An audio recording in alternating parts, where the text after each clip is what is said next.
Hello everyone, Big Seven here for my round 4 review of my SuperCoach. I scored 2,147, which was an okay week. I definitely made some suboptimal decisions, some questionable trades, and I left some points on the table this week.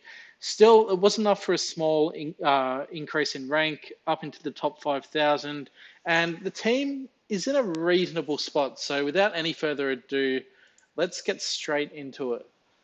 So the defense, we start off with a GOAT, Jordan Dawson, played the first 3 quarters in the midfield before going back into defense in the final quarter. 173. He had something like 28 disposals at 95% efficiency. Absolutely amazing. Looking like a must-have as well with this unexpected midfield time where he has been dominant. So Dawson at 618k, a very low break even now as well. Someone that I think a lot of people will be scrambling to try and get into their sides. He was someone I considered putting the captaincy on, but ultimately went for a safer option in Bontempelli, who went 122. The vice captain was LDU, who went 102. Again, Dacos was another one I was considering for that. So I could have gone for Dacos or Dawson, got some more points there. I guess the main thing is I didn't lose too many points on captaincy compared to Clayton Oliver owners. And the other player I was considering putting the captaincy on was James Sicily, 76, very underwhelming. I'm not sure what Sam Mitchell's doing with that Hawthorn side. Sicily was manning Jeremy Cameron for most of the day when really his best role is playing as that loose intercepting defender, and he wasn't able to do that. In addition to that, they had players like MP taking kick-ins and turning it straight over to the opposition. They're playing Cam McKenzie, got one CBA up until 3/4 time, and then finally was released on ball in the last quarter and did well. I'm just not sure what Sam Mitchell's doing. It's honestly pretty baffling to me. So Sicily, someone that's going to drop in price, but that's okay. Pretty much the only problem. In terms of trades, I was tossing up between 3 trading options. One of them was Will Phillips, who you can see I brought in. One of them was Max McElhaney, who I strongly considered. The thing that kind of turned me off him was I rewatched that round 3 game, and he looked very good defensively, but he wasn't really that involved in terms of their rebounding game. So I thought that 80 score last week was probably his ceiling, and I was proven wrong. He looked absolutely amazing over the weekend. I think it was 102 that he scored.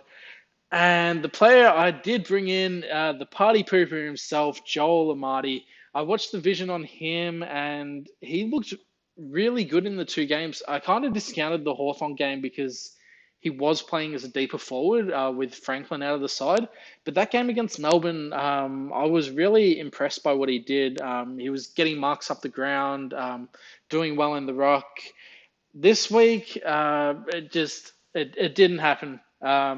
There were a couple of times where he was a bit unlucky, got on some nice leads and would have taken the mark if a Swans midfielder hadn't have cut in front of him to take the mark instead.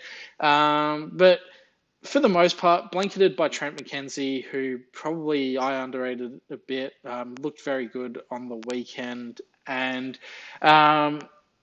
the ruck time as well, he did well in the ruck in the first quarter when he was up against Finlayson, but it looked like Ken Hinkley made that move to put Charlie Dixon in the ruck second quarter onwards, and he was able to outbody him. The same way Trent McKenzie was able to outbody him. Amati is more a run and jump kind of guy, so 21 score, it's not ideal. I mean, he still made about 40-ish K, but with a break even of 53, he is someone that definitely underwhelmed. Like, even if he had a score of 40, then the break even's in the 30s and he makes a bit more cash. But Unfortunately, he happened to find his floor game. So Joel Amati, very much a failed trade in.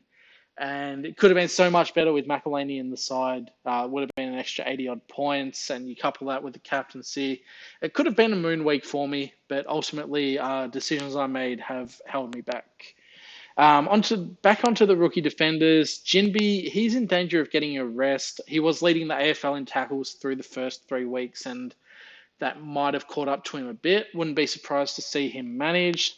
McKenna, 86, looking very good. And then Cowan and Wilmot scoring around the 50s. I guess that's probably going to be standard. And look, I would love to get one of these guys off field. I looped them this week. But when we get to round 6, which is next round, Sheasel and Zeeble will both have defense eligibility. So I'll be swinging at least one of them back, probably both.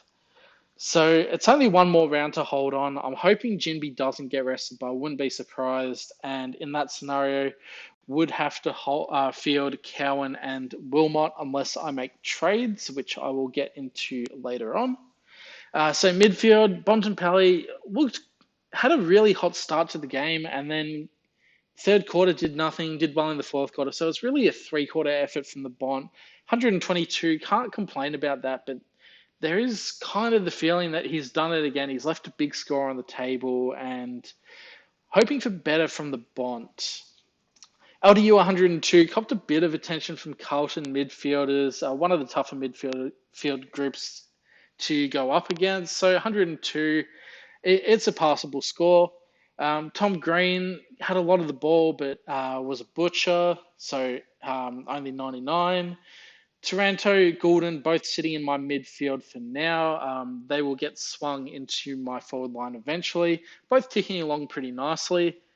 Will Setterfield, only 87. I was hoping for around 100 to 105 average when I got him. I guess it's kind of evened out his big score from round 2 with some 80s. He's definitely one you could move on if you needed to.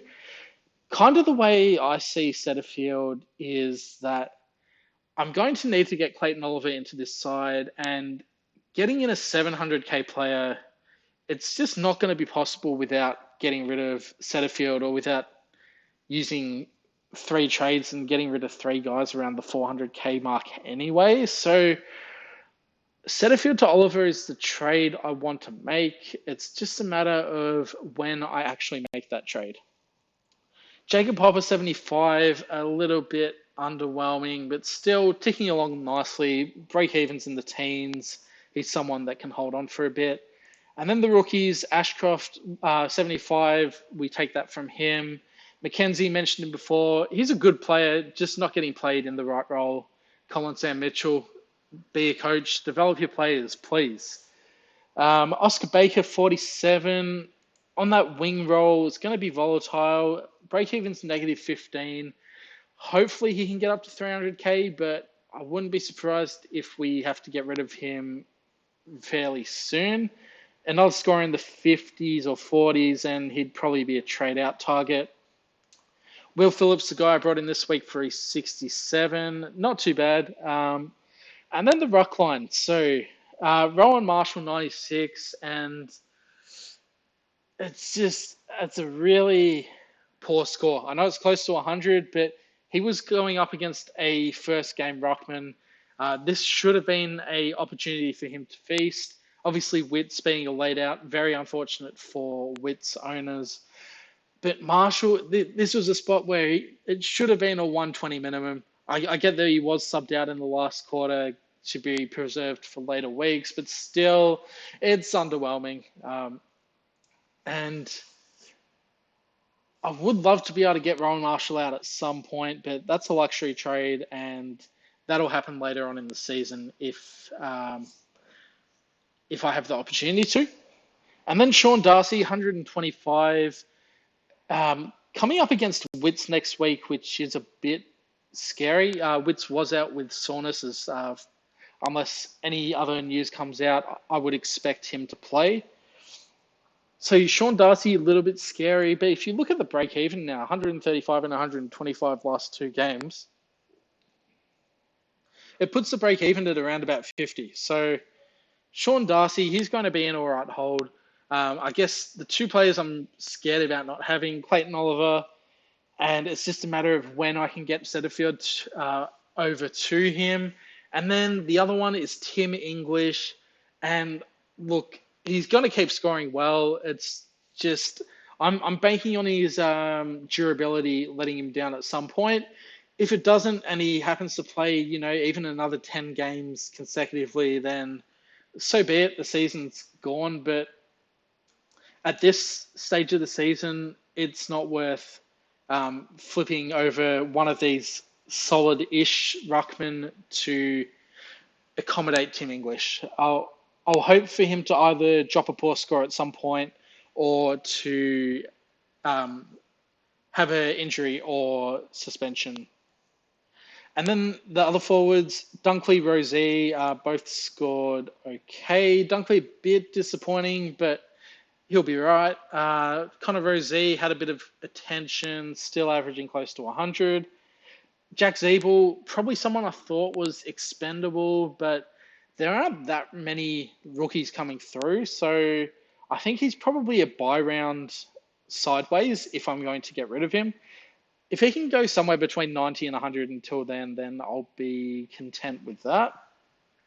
Sheasel, absolutely incredible. We've never seen this kind of scoring out of a first-year rookie. 114 average through 4 games, absolutely incredible. And I think there will be a point where his scoring drops off a little bit, but the way things are going, he's probably a keeper, which is crazy. So Harry Sheasel, very happy with him. Marty touched on him, very disappointing. And then Chandler, 59, that's all right. Rookie priced, we will get away with that.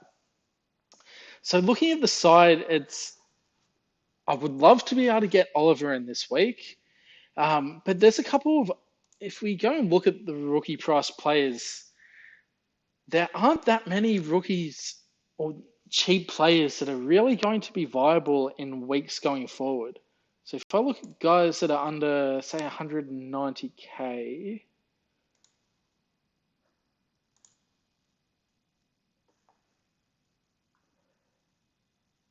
and there really isn't much here. And Van Rooyen, I think he is probably a trade-in this week. Not too sure about his job security. I think Ben Brown comes back to the side, but that's probably at the expense of Petty. I think Van Rooyen probably gets the axe once Gorn comes back into the side, but there aren't that many other real options that have presented themselves. Moyle scored 64, but I don't expect Gold Coast to play 2 rucks. Dylan Williams, 64 on debut, maybe one to bring in next week. Tyler Brockman subbed out. And then you're just looking at guys that are in the sub 50 for averages. And there is one player that stands out here, and that's Samson Ryan. And the only reason he stands out is because Toby Nankervis had a syndesmosis injury. So I'm expecting Samson Ryan to be the number 1 rock, and players that get that number 1 rock role do score well. So if he can go even a 60 from here, that'll take him close to 300K. But other than that, maybe Toby McLean if he got a recall. Jack Bartel I was looking at, but he was sub on the weekend and then did a knee injury, so that's super unfortunate. And then you're getting down to blokes that have been subs or scoring, sub 20. Like Matty Johnson, maybe an option if his name gets a full game.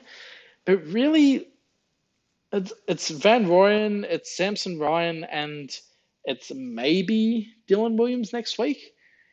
So the number of downgrade options aren't really there. And we're getting close to a point where a lot of these rookie price players that we started with are going to top out in price. So I'm looking to get Van Rooyen and Ryan in this week. Joel Amati, definitely one that is expendable. So if I go Samson to Van Rooyen, and then it's kind of awkward because I have 259k in the bank, which is it's 2k short of being able to do Setterfield to Oliver. But I also want to bring in Samson Ryan. And if I was to bring in Samson Ryan, it means I'd have to field one of these forward rookies. I guess I wouldn't be opposed to fielding Samson Ryan actually. I guess let's optimize the team. And I guess I would probably want Goulden in there and probably Mackenzie on field.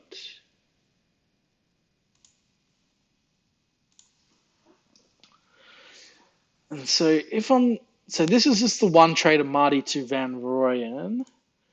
The defense looks okay. Have to loophole one of Cowan and Wilmot and potentially play both if Jinby is managed for a week. I think that's okay for 1 week though, with Zeeble and Sheasel to get forward eligibility soon. The midfield's fine and maybe even a bit excessive. I wouldn't mind playing Phillips, but I'm also fairly happy to keep him on the bench. But then if I was to bring in Samson Ryan, who is it at the expense of? I could potentially, because it probably has to be Madden, I think. And I would still have Chesser as a loophole. In terms of players with highish break evens that I'm willing to cull, there aren't really many of them. Apart from Primo's, Oscar Baker, but he has a break even of -15. Cam McKenzie, he could be one to get rid of, but when he's played midfield, he's looked good. And surely Sam Mitchell sees that soon. Break even of 13. He's a hold for at least another week, I think. So if I want to gain Samson Ryan, I think it's at the expense of Madden. And so if I do that,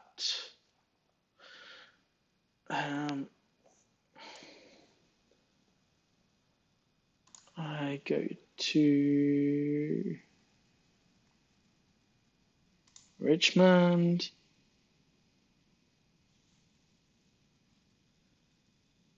Samson Ryan. It's a bit annoying having to pay up a little bit for Samson, but if he's going to be main ruck for a few weeks, then the cash gen is there, and we don't have many cash gen options. So that would leave me with 200k in the bank, which is definitely less than ideal. But what is there really to do with the cash? Setterfield's expendable, but I think he has to be my route to Clayton Oliver. Otherwise, I'm just never going to be able to afford him. And there isn't really anyone else that I think is a must trade or even a trade. I don't see any real options to trade out. So it could be Setterfield to a Stewart. Stewart only went 90 on the weekend. We'll have a low break even for 1 week. Sinclair started to look good as a defender. And Josh Kelly, potential midfield option. But I think I just want to hold on to the 200k for this week. And then next week, it'll probably be Setterfield up to Oliver. Maybe bring in Dylan Williams. And if I was to bring in Williams, then he'd probably have to be on field. But at this point, we need all the cash gen we can get. With a lack of real good options coming through, unless we get some good rookies this week, which debut. But I don't know. I don't really want to bank on that. So this is probably how the team will look going into the week. If I look at the fixtures, I guess the lack of a Clayton Oliver makes captaincy hard once again. Jordan Dawson playing midfield. could vice captain him. But like, Carlton midfield has looked pretty good, so I guess it is only a vice captain. Bontempelli, LDU, I think I want to go back onto him.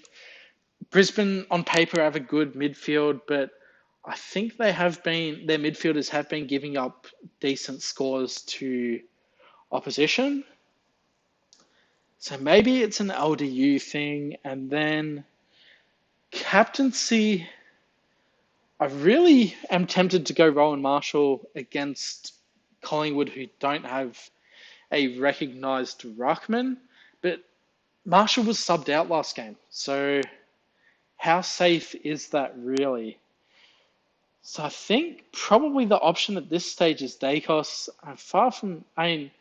He's had three monster scores, and the one that wasn't was still 100. So Dacos probably, well, he's my highest averaging player as well, and looking pretty safe. So I think that'd be my route going into next week.